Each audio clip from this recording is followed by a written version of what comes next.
Alors, l'exercice 6. On nous demande, d'après la vue ci-contre d'une maison, de calculer l'aire de la toiture.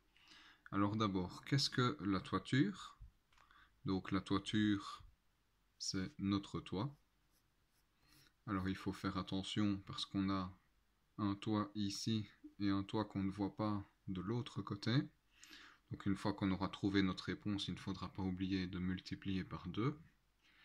Alors, ce toit représente un rectangle. Alors un rectangle, comment est-ce qu'on calcule son aire? Longueur fois largeur. Alors on a notre longueur qui est donnée ici, 15 mètres. Et pour notre largeur, on ne la connaît pas, mais on a des données dans le triangle ici qui vont nous permettre de le calculer. Alors j'ai refait le triangle ici. Alors on a bien notre angle de 45.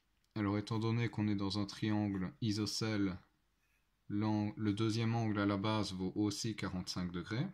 Et donc on peut calculer la somme des angles et prouver qu'on est bien dans un triangle rectangle. Alors on nous donne la donnée de 8 mètres pour ce côté-ci. Alors par rapport à notre angle de 45 degrés, on va nommer les côtés de notre triangle.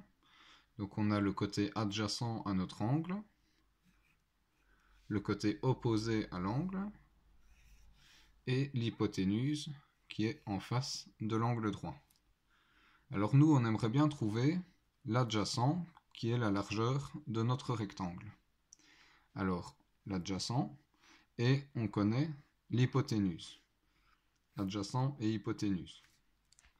Quelle formule dans SOHCAHTOA lie l'adjacent et l'hypoténuse en même temps? Donc vous avez trouvé le cosinus. On va pouvoir écrire notre première ligne.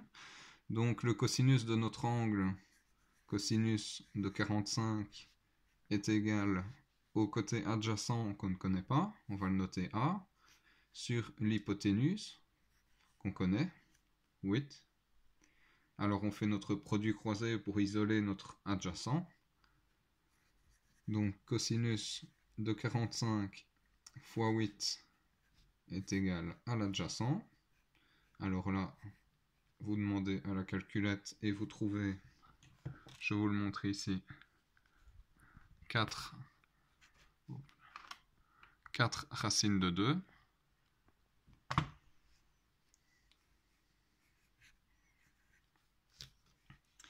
Alors, on a donc trouvé la largeur de notre rectangle. On va donc calculer son aire. Donc l'aire, longueur 15 fois 4 racines de 2, qui va nous donner l'aire de notre premier rectangle, que l'on multipliera par 2 après pour trouver l'aire de la toiture. Alors, on peut le faire ici, 15 fois notre réponse, 60 racines de 2. Alors on n'oublie pas de le multiplier par 2, 60 racines de 2 fois 2, ce qui nous donne 120 racines de 2. Et on répond à la question par une phrase. Donc l'aire de la toiture est de 120 racines de 2 mètres carrés.